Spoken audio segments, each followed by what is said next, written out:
Good afternoon and जय हिंद।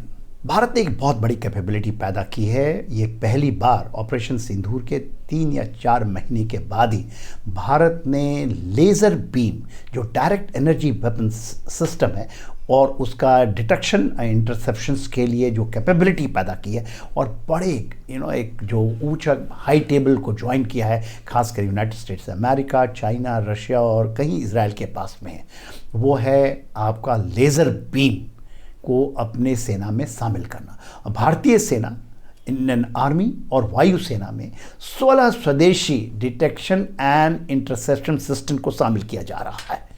देखिए, ये जो कैपेबिलिटी है वो long range laser based detection and interception system का है। और पहले तो देखिए सारे ये डीआरडीओ ने किया है।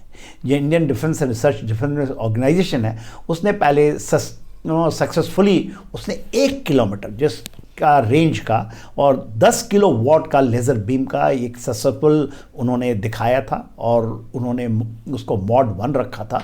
अभी जो मॉडिफिकेशन 2 आई है वो 2 किलोमीटर की है और वो एब्सोल्युटली सक्सेसफुल है, इफेक्टिव है, both interception and then destruction of it. और क्या क्या चीज़ को करेगा वो करेगा फिक्स्ड विंग एयरक्राफ्ट को, मिसाइल को एंड स्वॉर्म ड्रोन्स। खास करके ऑपरेशन सिंदूर में देखा था जिस तरह से हजारों की संख्या में ड्रोन्स आते हैं तो उसको उस vulnerable area and vulnerable points को बर्बाद करने के लिए डीआरडीओ ने इसके अलावा एक जिसकी मिनिस्ट्री ऑफ डिफेंस ने उसकी भी परमिशन दे रखा है, वो अप्रैल 2005 में उन्होंने 10 किलो वॉट से जो लेज़र बीम था उसको बढ़ा करके 3 गुना कर दिया है, 30 किलो वॉट लेज़र बीम। और ये जो लेज़र बीम है वो एब्सोल्युटली अभी उसकी अप्रैल में उन्होंने डेमोन्स्ट्रेशन दिखाया था, एमओडी ने उसको क्लियर कर दिया है। ये फिक्स्ड विंग है, मिसाइल के लिए है एंड स्वॉर्म ड्रोन्स के लिए है। तो देखिए 1 किलो से ग्रेजुएट करना 2 किलोमीटर का तो 16 स्वदेशी जो ड्रोन सिस्टम है, डिटेक्शन है, वो तो आ ही रहा है। और इसके बाद सीधा छलांग मारना 5 किलोमीटर तक का 30 किलो वॉट का। और ये किसी के पास में, चाहे यूनाइटेड स्टेट्स अमेरिका है, चाहे इजराइल है या रशिया है, अभी तक 2 किलोमीटर तक की बात होती है। 5 किलोमीटर में सक्सेसफुल होना, आई थिंक ये एक बहुत बड़ी हमारी अपनी सामरिक कैपेबिलिटी का इजाफा है।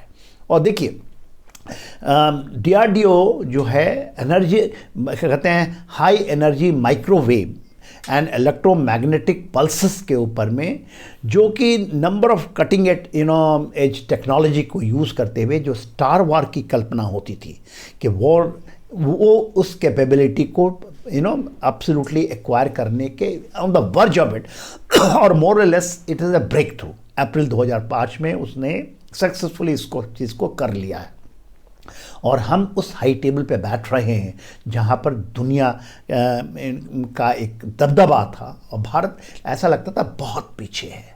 तो इंडिजिनस 16 स्वदेशी ड्रोन डिटेक्शन एंड इंटरसेप्शन का शामिल होना, 1 किलोमीटर से ग्रेजुएट होकर 2 किलोमीटर और 2 किलोमीटर से छलांग लगा कर 5 किलोमीटर जाना, जिसमें माइक्रोवेव होगा, इलेक्ट्रोमैग्नेटिक पल्सेस के मदद से और कटिंग एज टेक्नोलॉजी से जो हमने छलांग लगाई है, उसके लिए आप सबको मुबारकबाद और हम अपनी फीट को थपथपा सकते हैं। जय हिंद।